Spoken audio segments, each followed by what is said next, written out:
Good day. Welcome into First Take on this Friday Eve, exclusively on YouTube. And I'm here with two YouTube stars. One of them, Brian Windhorst. Hey, Windy. Go. He's excited. And Stephen A. Smith. I would never classify myself as a YouTube star. Just say star. All that matters. Fits everything. Just trying to compliment everybody, but that's cool. Okay, so fellas, we talked about Harden during the show, but let's dive in from a different angle. We know reports say that Harden wants to be with the Clippers, but Windy, should the Clippers trade for Harden? You know, Molly, they seem to really want an additional point guard. And we know this because they spent the whole offseason trying to get one. They tried to trade for Malcolm Brogdon right at the draft. The trade fell through. Good didn't happen. They showed interest and tried to trade for Dame Lillard. They've obviously showed interest and tried to trade for James Harden. And when Drew Holiday was briefly a member of the Blazers, they tried to trade for him too. They seem to have identified that they need to upgrade at that position. Now, I'm a little bit surprised on this, Stephen A., because I actually think Terrence Mann has potential at this spot. And last year, he was playing some of his best basketball as a Clipper, and then they still signed Russell Westbrook. So for some reason, they seem to want an upgrade for Terrence Mann. If I were the Clippers, I wouldn't bid against myself for James Harden, and I would maybe see who else becomes available. I mean, one guy to keep an eye on for everybody, the whole league this year, is DeMar DeRozan. Obviously, he's not a point guard, but is a creative ball handler from Los Angeles on the last year of his deal. If he doesn't extend with the Bulls, I think he becomes a trade target as the season goes along. But for some reason, they seem to want to upgrade from Terrence Mann. Now, they don't want to put Terrence Mann in a deal, but they want to upgrade from him. So that seems to me to be what they want to do. And so, yes, if you get a guy like James Harden, I think he would be a good fit. And I think they look at the way he can open up the floor and the playmaking for Paul George and Kawhi Leonard.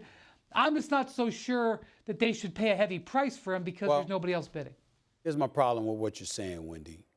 You've left out one very, very key component. Although I agree with you about Terrence Mann in the same breath, he's a talent, and I don't look at him as a point guard. So I look at him as a versatile player who can play point guard in emergency situations for you, as opposed to somebody who's a quintessential natural point guard that you're going to put out there at that position night in and night out. But the part that I think you left out is you talk about reuniting James Harden and Russell Westbrook. How do we ignore that? I think that I don't know about that one, you know, and I'm not saying, of course, the boys, they get along, et cetera, et cetera. I'm just talking about strictly as it pertains to their relationship on the court, playing with one another. That's a lot to ask. And I got to tell you something right now. Russell Westbrook may need to improve his jump shot, but I've been very pleased with what Russell Westbrook has represented for the Los Angeles Clippers. He's an energizer bunny. He's a spark plug. He's in constant attack mode. He's very aggressive. And by the way, he played relatively well in that playoff series against the Phoenix Suns when they lost. Wasn't his first fault that Kawhi Leonard got hurt.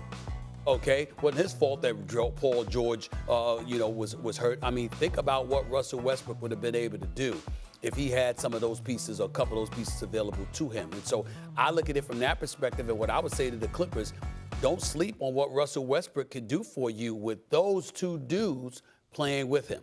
Don't sleep on what he could do, because he could do a lot of things. And James Harden may be able to complement them as well, but the possibility and the specter of them getting in each other's way, meaning Harden getting in Westbrook's way, Westbrook's getting in Harden's way, are things that I don't think we can ignore.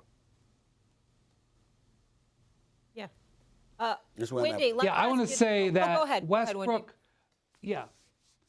Westbrook was way better for the Clippers than I thought he would be last year. That's right. I didn't understand that move. I didn't think it would help them. And I got to admit, he helped them in the regular season. And I was at the game in Phoenix, game one, where he basically won them the game going down the stretch. Kawhi was great in that game. Ty Lue had a great game plan. Russell Westbrook made a couple of brilliant plays down the stretch. And that was Paul George and Kawhi Leonard saying, bring him in here, we're going to make this work. But I do think their actions indicate they do want another guard. So the question would be, how would Russ feel about giving up his starting role? And I think if a trade would happen, that would be a fair question. Yeah, it would be a fair question, but I would say this to you. My number one, where my interest lies primarily is, what does Ty Lue want? Not the organization, Ty Lue.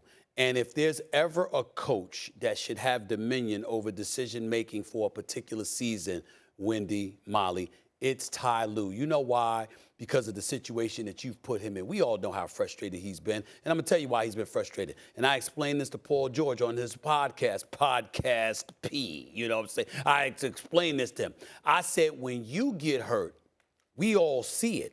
You come down wrong, you come down hard, you aggravate your knee. We wondering whether or not you're going to be out for the season. We've seen Kawhi Leonard drop 38. Walk to the bench with no problem. Get up, walk to the locker room, no problem. And the next day we hear, well, he can't go today. What are you talking about? That is what Ty Lue has had to deal with. He has not had an opportunity to legitimately coach the Los Angeles Clippers fully loaded.